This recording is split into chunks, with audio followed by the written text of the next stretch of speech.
माधवपुर गांव में रात के लगभग 1 बज रहे थे और बनिए के घर में सब सोए हुए थे। राजू और उसका साथी शंभू घर में कूद के चोरी करने के लिए घर के पीछे बैठे होते हैं। मैं घर के अंदर कूदता हूँ, अगर कोई उठ जाए तो मेरे आवाज देते ही सबको मार देना, ठीक है? अरे भाई तू फिक्र मत कर। राजू फिर अंदर कूदता है, लेकिन बनिया पैरों की आवाज सुन के अपनी बीवी से बोलता है, आज तो मैं इस चोर को छोड़ूंगा नहीं। बनिया अपनी धारदार तलवार से राजू का सर धड़ से अलग कर देता है और ये सुन के शंभू वहाँ से दुम दबाकर भाग जाता है। अगली सुबह सभी गांववासी बनिए के घर इकट्ठे हो जाते हैं। बिल्कुल सही कहा साहब आपने। इस चोर ने तो सबकी नींद खराब कर रखी थी। कितने लोगों की जमा पूंजी चुरा के उन्हें बर्बाद कर दिया। सही हुआ, सही हुआ, यही होना चाहिए था। माधवपुर का ही निवासी था राजू, फिर भी किसी को पता नहीं चला। राजू मारा गया तो क्या हुआ, उसका बेटा तो जिंदा है। अब राजू की जगह वो चोरी करेगा, हमें इसे रोकना ही होगा। बुलाओ फिर देबू को। नहीं नहीं, उसके घर ही चलो। राजू के घर गांव वाले पहुंच जाते हैं और राजू के मारे जाने की खबर सुनकर वहां राजू की माँ पत्नी का रो रो कर बुरा हाल था। माँ, वो चोरी नहीं कर सकते, गांव वाले बाहर इकट्ठा हो गए हैं। मुझे मेरे बेटे पर विश्वास है, वो ऐसा कभी नहीं कर सकता। अरे बाहर आओ। अब ये चोरों का परिवार बहरा होता है क्या? बाहर आओ शंभू, बाहर आओ। माँ, पिताजी सच में चोरी तो नहीं करते थे ना? नहीं नहीं नहीं, मैं इस बात के साथ नहीं जी पाऊंगी। माँ, गांव वालों को जवाब देना होगा, वो दरवाजा तोड़ने के लिए आ रहे हैं। चल बेटा, बाहर चल, हमने कुछ गलत नहीं किया है, हम सत्य के साथ खड़े रहेंगे। देबू और उसकी दादी अब बाहर आते हैं। अंदर छुप के बैठने से तुमने सोचा तुम बच जाओगे? हरगिज नहीं। अरे चोरों का खानदान ऐसा ही होता है, मक्कार कहीं के। साहब जी माफ कीजिए, हमें चोरी की भनक भी नहीं थी। हमारे माथे पर तुम्हें बेवकूफ लिखा हुआ दिख रहा है क्या? राजू चोरी का सामान बेचकर उस पैसे से घर चलाता था और तुम्हें इतना भी नहीं पता कि राशन कहाँ से आ रहा है? साहब, ये आप क्या बोल रहे हैं? आप कृपया माँ से ऐसा ना कहें, हमें सच में कुछ नहीं पता। अरे बताओ बताओ, चोरी का पैसा कहाँ है? अरे इनका चोरों का खानदान है, अब पकड़े गए तो इनकी जुबान पे ताला लग चुका है। चलो वापस चलते हैं। महीना भर बीत जाता है, दाल चावल अनाज राशन सब खत्म हो जाता है। पोते और दादी की हालत बद से बदतर हो जाती है। देबू काम ढूंढ ढूंढ कर थक जाता है, लेकिन सब उसे चोर का बेटा कहकर भगा देते हैं। हे भगवान, दया करो, मुझे काम दिला दो। माँ की तबीयत बहुत खराब है। कल ही माँ ने कहा था कि पंसारी की किराने की दुकान में हाथ बटाने वाली की जरूरत है, पहले वहाँ जाता हूँ।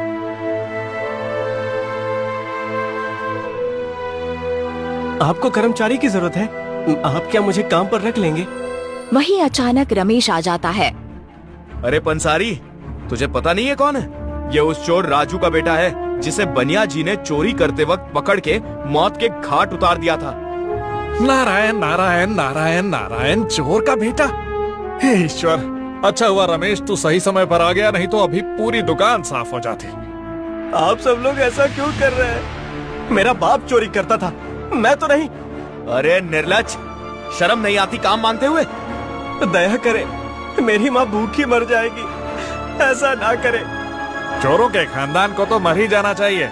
तेरे बाप ने सबको लूटा है, तो अब तुम्हें भगवान उसका कड़वा फल दे रहा है। सभी गांव वालों से ऐसी बातें सुनकर देबू दुखी था।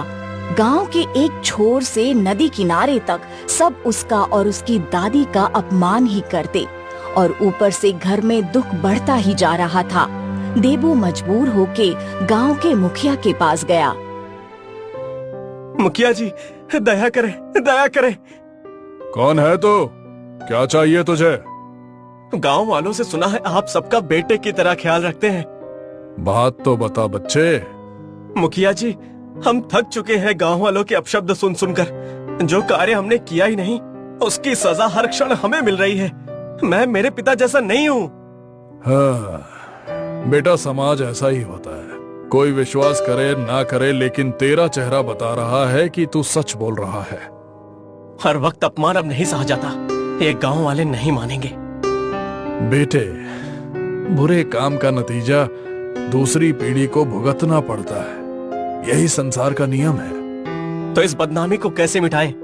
मैं गांव वालों को सिर्फ समझा ही सकता हूँ, लेकिन उनका भरोसा जीतने के लिए तुझे उनका सामान लौटाना होगा। माँ और मुझे नहीं पता कि चोरी का सामान कहाँ रखा है। अब यही तेरा एकमात्र उद्देश्य है कि तू चोरी का सामान ढूंढे। मैं माँ के लिए ये करके ही रहूंगा। धन्यवाद मुखिया जी।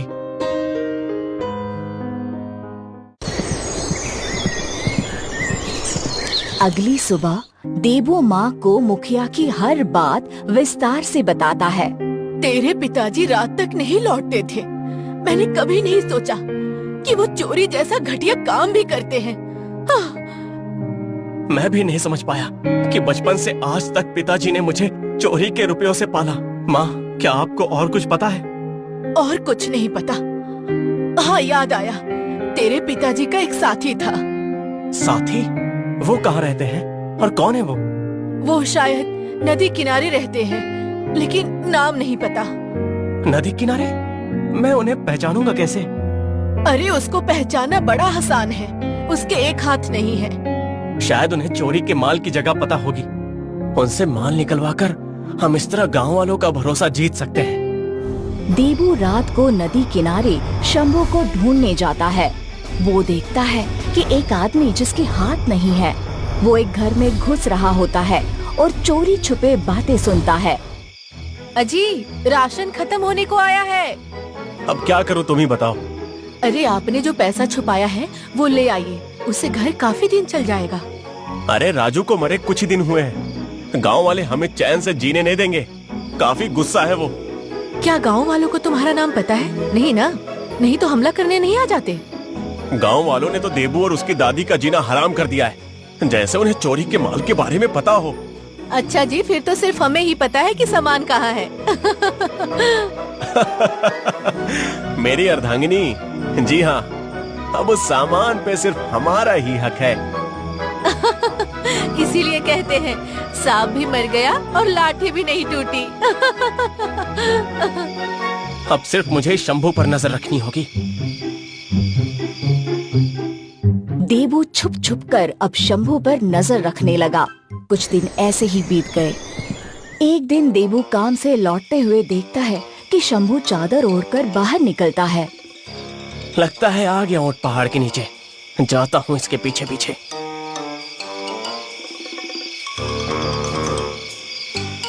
इस पीपल के पेड़ के नीचे ही सारा काला धन रखा है। अरे शंभू, कैसे हो? अब कौन हो तुम? मुझे नहीं पहचाना? उसी राजू का बेटा जिसके साथ तुम ये पाप का काम करते थे। मैं किसी राजू को नहीं जानता। भाग यहाँ से, चल भाग यहाँ से। तुम मुझे नहीं जानते, लेकिन मैं तुम्हें अच्छी तरह जानता हूँ। अच्छा, तो अब तुम्हें हिस्सा चाहिए है ना? पाप की कमाई में कुछ नहीं रखा, मुझे दे दो। चल, तेरे बाप के खातिर तुझ पर दया करके आधा हिस्सा तुझे दे देता हूँ। अब खुश? अरे काका, ये कमाई हमारी नहीं है। जिनकी है उन्हें वापस लौटा देनी चाहिए। पागल है क्या? चरस फूक रखी है। चल, ये आधा हिस्सा ले और दफा हो यहाँ से। लूंगा हिस्सा तुम्हें पूरा, नहीं तो गांव वालों के सामने तुम्हारा पर्दा फाश कर दूंगा। तू धमकी दे रहा है? मुझे जानता भी है। अभी तक तो तुझे आधा हिस्सा दे रहा था, लेकिन अब तो तू ये ले। तू मेरी संपत्ति लेगा, यही गाड़ दूंगा, समझे? खबरदार, तुम्हारे पैर काट दूंगा अगर आगे बढ़े तो। बच्चे, तेरी इतनी हिम्मत तो शंभू चोर को आंख दिखाएगा। तुझे तो मैं छोड़। तुम्हारे और पिताजी की वजह से मेरी और मेरी माँ की जिंदगी बर्बाद हो गई, लेकिन अब और नहीं। छोड़ दे मुझे। छोड़। छोड़ूंगा तो नहीं। चलो मुखिया जी के पास और अपना गुनाह कबूल करो। देबू ने अब शंभू को मुखिया जी को सौंप दिया और चोरी चकारी का सारा सामान आम वालों में बांट दिया। गांव वाले अब अपना सामान वापस पाकर खुश थे और उनका विश्वास देबू के प्रति कायम हो गया। देखा गांव वालों, राजू की चोरी में उसके परिवार का बिल्कुल हाथ नहीं था। उस राजू की वजह से भले ही तुम्हारा सामान चोरी हुआ, लेकिन उसी के बेटे ने सामान वापस भी दिलाया। मुखिया जी, मैंने कभी नहीं सोचा था कि मेरे जेवर मुझे वापस मिलेंगे। मेरे चांदी का कड़ा भी मुझे वापस मिलेगा, ये तो मैंने कभी सोचा ही नहीं था। तो बताओ देवू, तुम्हें क्या चाहिए? बस मैं अपनी दादी का सम्मान वापस पाना चाहता हूँ। चोरी के खानदान नाम के कलंक को हटाना चाहता हूँ। गांव में इज्जत से जिंदगी गुजारना चाहता हूँ। रो मत देवू, तू सच्चा है और ये सबको पता चल गया है। धन्यवाद मुखिया जी, आपकी वजह से हमारी इज्जत लौट आई।